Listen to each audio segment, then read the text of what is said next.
News every 15 minutes, weather every 10, and sports twice an hour. Newstalk, KGVO, AM 1290 and now 101.5 FM. You're listening to Montana Morning with Peter Christian.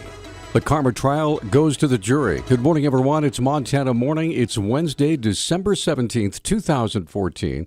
Right now, the sky's cloudy, and we've got 28 degrees in Missoula. The newscast this morning is sponsored by Dig It Excavating, where they bring 30 years of excellence to every job. The number to call, 214-4292. The Marcus Karma deliberate homicide trial went to the jury yesterday afternoon, but not before impassioned closing arguments from both the prosecution and the defense. Deputy County Attorney Andrew Paul said the killing of Deer and Dede was part of a plan. He's standing there at the door. He has his 12 gauge in his hand, and he waits until Janelle says, "Go, go, go." This was their plan. In 2 seconds, he goes from standing at the front door to coming around that corner and boom, boom, boom, boom, firing. Karma's lead attorney, Paul Ryan, has wrapped his trial strategy around what's called the Castle Doctrine. That's what the Castle Doctrine really does. It gives the power back to the homeowner. Finally, it says, if somebody comes in, we're giving you special protection. Why? Because a home is our sacred place. We have nowhere else to turn. Ryan asked the jury to remember Karma's concern for the slain teenager while being questioned by police. The first question he asked him was, he said, did he have kids? The first question he asked. I think that tells you what kind of person Marcus Karma is. He's not the animal, the monster that they want to make him out to be. It's the first question. They said, well, no, he's 17. He didn't know. In his closing statement, Andrew Paul asked the jury to return a verdict of guilty of deliberate homicide. This has been a long trial. I appreciate your attention. When you go into that deliberation room, I know that you will come together and discuss this intelligently, and I hope that you come back with a guilty verdict. I hope you find him guilty of deliberate homicide. You can hear more of the closing arguments on our website at newstalkkgvo.com. The jury deliberated till about 5:30 yesterday afternoon and went home. They'll continue this morning at 8:30 until they reach a verdict.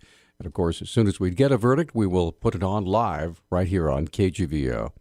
Just after 4:30 yesterday afternoon, a small plane with 2 people aboard reportedly crashed in a hilly area near Ronan. Lake County Sheriff's Office spokesperson Karen Sargent has these details. At about 4:30 this afternoon-ish, right around there somewhere, local residents called in that a small plane carrying 2 occupants had crashed into what they call the hillside northwest of Ronan.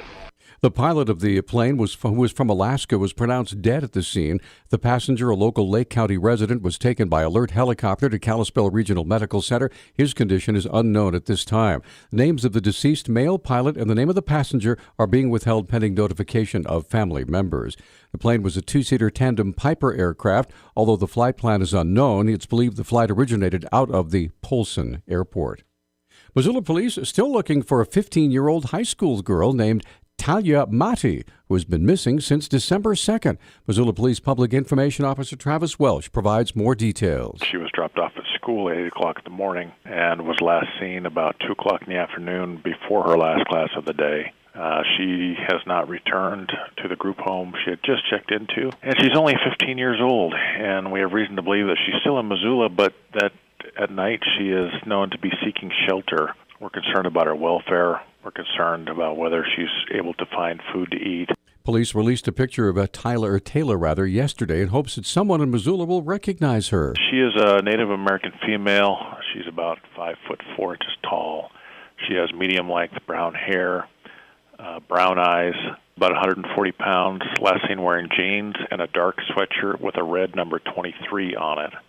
And we do have a photograph of her now, which hopefully will help people recognize her. You can see the photo on our website at newstalkkgvo.com. Anyone with information as to her whereabouts, they're concerned about her safety, advised to call 911 or Missoula Crime Stoppers 721-4444. 30 empty Montana Rail Link rail cars derailed in Missoula early yesterday morning. Montana Rail Link said there were no injuries and no hazardous materials involved. Mainline rail service was not interrupted. Officials said the derailment occurred about 4 o'clock in the morning yesterday. Montana Rail Link says it is investigating the cause of that derailment. A TJ Maxx gift card may be the link between justice and a string of robberies that have occurred over the summer near the Equestrian Park in Missoula. Missoula County Public Information Officer Paige Pavolone says one of the victims reported the gift card stolen from their vehicle. One of those calls reported that a purse was stolen that contained several TJ Maxx gift cards.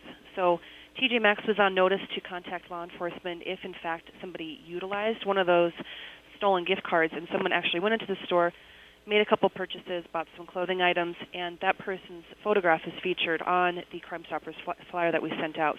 A picture, a photo of the suspect can be seen on our website at newstalkkgvo.com. We're asking the public if they can identify who this person is. He's a black adult male. We have no other descriptors on him, but if they can identify who he is, give us a call at the sheriff's office, and we just need to see what his involvement is with this case, if he actually was involved in stealing the items or how he came in to have those stolen gift cards. Anybody with information about this case asked to call Five Valley Crime Stoppers. Again, that number is 721-4444. A 20-year-old Twin Bridges man has been sentenced in a 2013 drunken driving rollover crash that killed a passenger. Tanner Eggers received a 20-year sentence Monday for vehicular homicide while driving under the influence, but 15 years were suspended. The Montana Standard reports that Eggers had pleaded guilty to the charge earlier. Authorities say Eggers was behind the wheel in a rollover crash in which a 19-year-old passenger named Michael Fursch died on September 8th of 2013. Well, if you're dreaming of a white Christmas, Missoula's weather so far this season doesn't exactly have you in an optimistic mood. But National Weather Service meteorologist Dan Zump says there's a good chance a winter wonderland may be on the way. The pattern that we have now that's been fairly mild and relatively dry and snowless is going to be changing here over the next week, and we believe that's going to be extending in through Christmas as well. It looks like we're not going to get any snow down in the valley around Missoula until probably a few days before Christmas. Yesterday, the National Oceanic and Atmospheric Administration, or NOAA, released a report showing the likelihood of a white Christmas based on historical data. Missoula's odds historically aren't really that high. They're saying that our chances are reasonable in that 30 to 40% range, but looking back over time, it varies quite a bit from year to year. What kinds of systems weather systems are around western Montana, and how the jet stream is behaving. Some predicts that Missoula might have 1 to 3 inches of snow on the ground on Christmas Day. News Talk time now, 6:10. News Talk, KGVO. Missoula's official weather station. Mostly cloudy skies today with our high temperatures in the mid to low 30s. A slight chance of snowfall this evening. Temperatures will be in the mid-20s. Areas of rain and snow will develop on Thursday. Highs will warm into the upper 30s. I'm meteorologist Brooke Foster for KECI 13.